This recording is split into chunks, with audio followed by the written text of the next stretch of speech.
I saw Dad with Mom last night. I thought he was stealing my milk.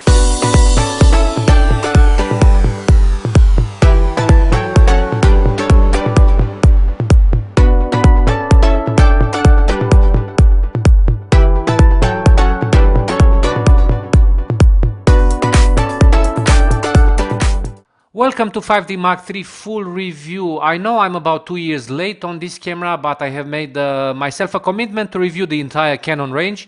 And the 5D Mark III is a must for me, as I have owned and used two 5D Mark IIs for many years and took hundreds of weddings with them.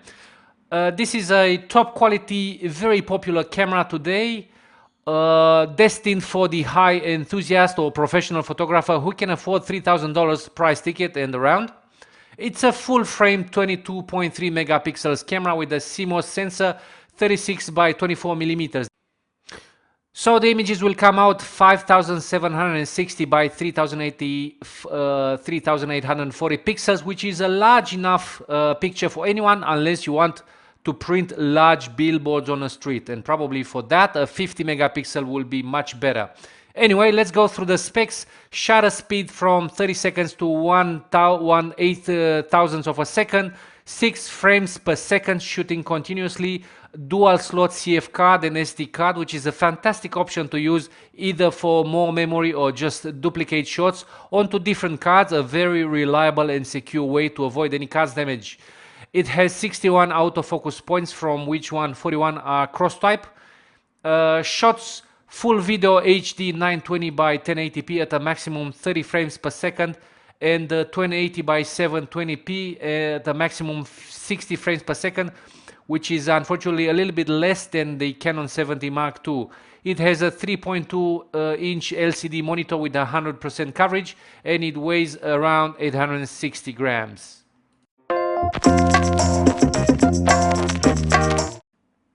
Let's go through the physical features and how the camera is built. This is one of the largest DSLRs out there in terms of size, very similar to 5D Mark II and Canon 70 Mark II. The arrangements of all the buttons and dials are very close. If you're used to a Canon camera, this should not come as a surprise. We have the shutter button on the right hand side. We have the selection dial wheel.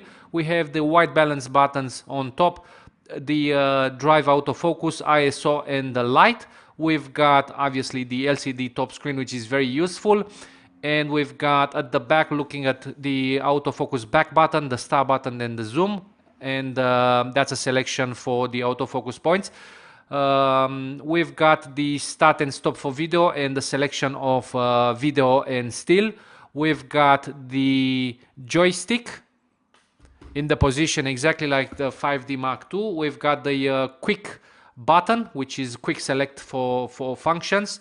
We've got the wheel selection and the set button and the lock.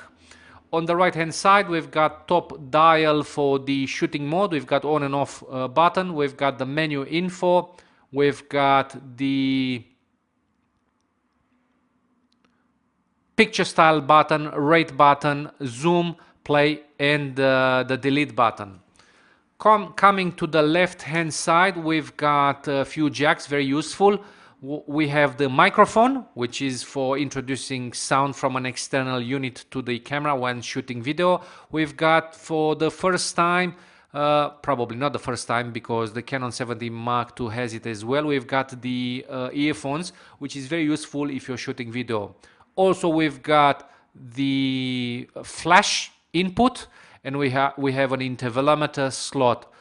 Also, we've got auto video digital jack and the HDMI out. At the front, we've got classic button release, the lens release, and on the other side, we've got a aperture simulation button to show you what aperture you're using.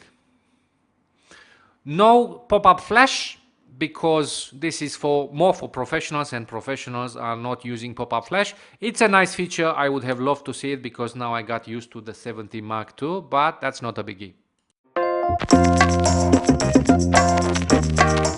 In regards to the menu and settings, we've got a very complex Canon typical menu settings from left to right, And because it's a top and high DSLR camera, it's quite complex. We've got several tabs and sub tabs. We're starting with the shooting shooting tab with the sub tab. First sub tab, we've got image quality, image review, beep, release shutter without a card, lens aberration correction, external speed light control, and the mirror lockup. Second tab, exposure compensation, ISO speed settings, auto lighting optimizer, white balance, custom white balance shift bracketing, and color space. Third tab, picture style, long exposure noise reduction, high ISO speed noise reduction, highlight tone priority, dust delete data, multiple exposure, which is very good and nice feature to have, and HDR, again, very nice to have. Fourth and the last shoot sub tab, live view shoot, autofocus mode, grid display, aspect ratio, expo simulation, and silent LV shoot and metering timer. Now autofocus, it's got 5 sub tabs. I'm not gonna go through this. This is quite complex, and it started with the 70 Mark II. We've got autofocus configuration, case 1, case 2, case 3, case 4, case 5, and case case 6.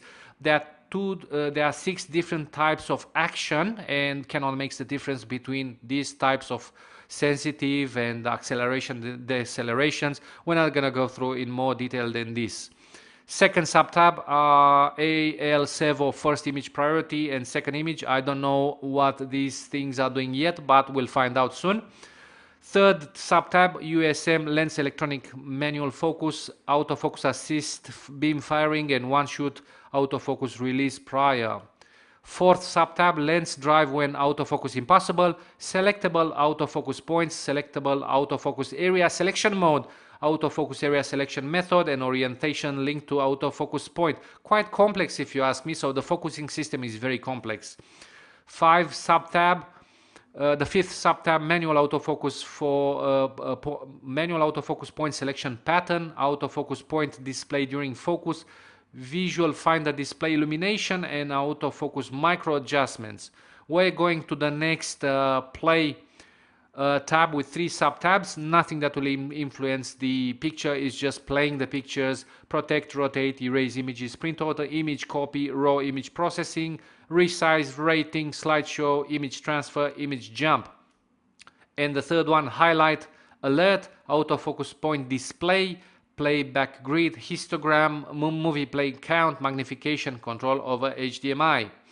Moving to the settings setup tab with the 4 sub-tabs, record function and card folder setup. So this is how you select to record on the 2 CF or SD cards. File numbering, file name, auto rotate, format card. We've got the second sub-tab, auto power, LCD brightness, date, time and zone, language, visual finder, grid display, GPS settings, and HDMI frame rate. GPS, just pay attention, we've got GPS, which is good.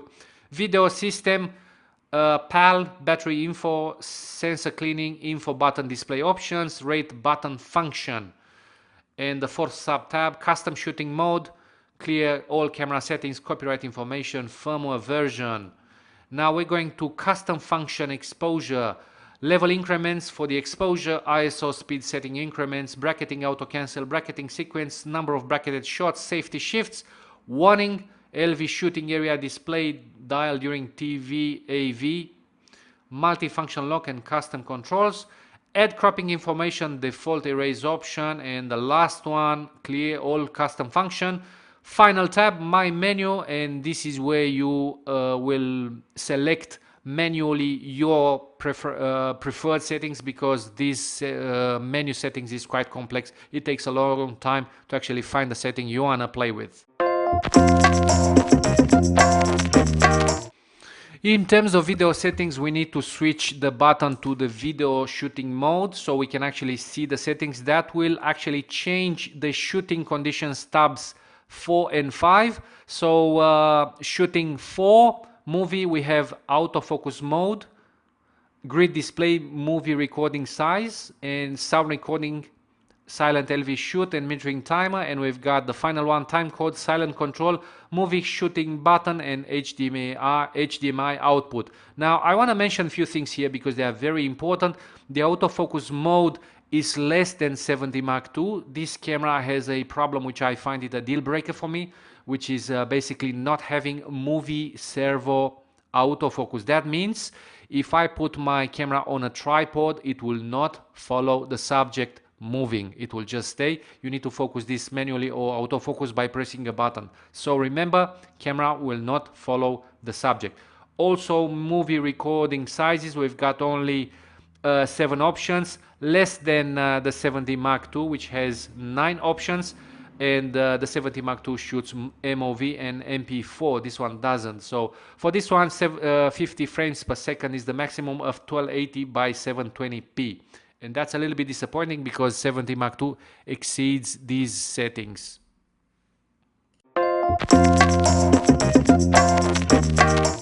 For the photo test, I've been meaning to do this for a long time because this 5D Mark III should become my main shooter and the 70 Mark II is my second shooter now.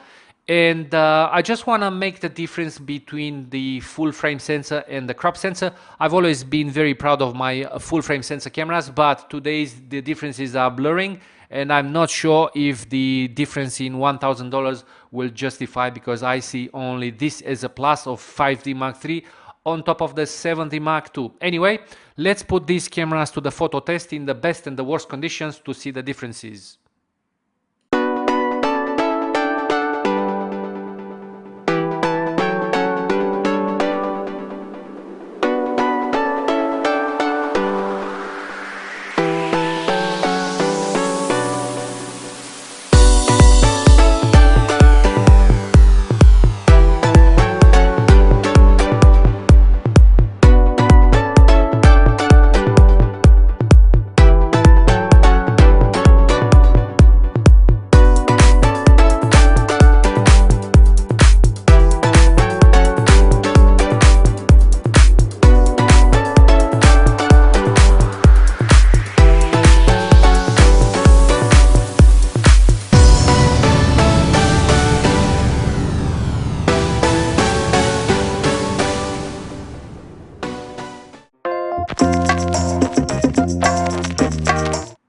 Video test, as mentioned in all my previous videos, the best tests are done in the worst conditions. So I'm gonna test both of these cameras at nighttime, and we're gonna see the results shortly.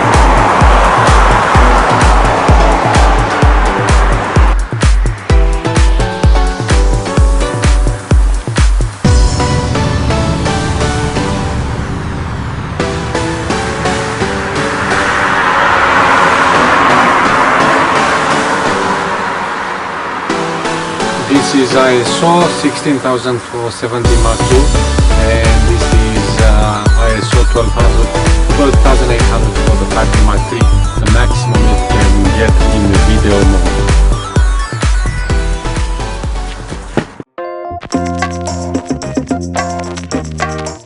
Let's go through the pros of this camera, why you should buy it. This is a high resolution picture, 22.3 megapixels is very good, and it has plenty of detail for 90% of the photographers out there. This is the highest quality camera you can get these days. There's nothing on the market that will give you a better quality picture. Larger maybe, but not better. This is top quality. Workhorse with impressive features, specifications, and overall outstanding performance. It has the advanced processors, and the quality of the outcome is undoubtful. Fantastic ISO performance and GPS included. This is the perfect choice for people who can afford it, professional photographers, and an outstanding and reliable camera. Let's go through the cons, why you shouldn't buy this camera. Usually the price is the most important aspect of a purchase. For a lot of people, $3,000 is not actually cheap, and it will be prohibitive to a lot of people. It is large and bulky, but this is for the average tourist. For the professional, it's not a problem because I've shot with bigger cameras before and that's not a deal breaker for me. This camera should not miss any serious Canon shooter bag, but there are a few things I believe a little bit disappointing because I've been using the 70 Mark II and I'm telling you the cheaper brother exceeds the quality in some aspects, and the choices such as a movie servo autofocus already mentioned in the video. This is a deal breaker for the videographers because the camera will not follow subject. So you can't place this camera and not worry about it. You have to be next to it and press buttons and try to focus it manually. It does not have Wi-Fi settings. It does not have an intervalometer, and it has a lower frame rate. 6 frames per second is not even close to the 70D, which does 7 frames per second. And we're not even talking about the Canon 70 Mark II, which does 10 frames per second. But remember, this is not a camera for speed and it's not designed to shoot video. So if that doesn't bother you, please ignore this.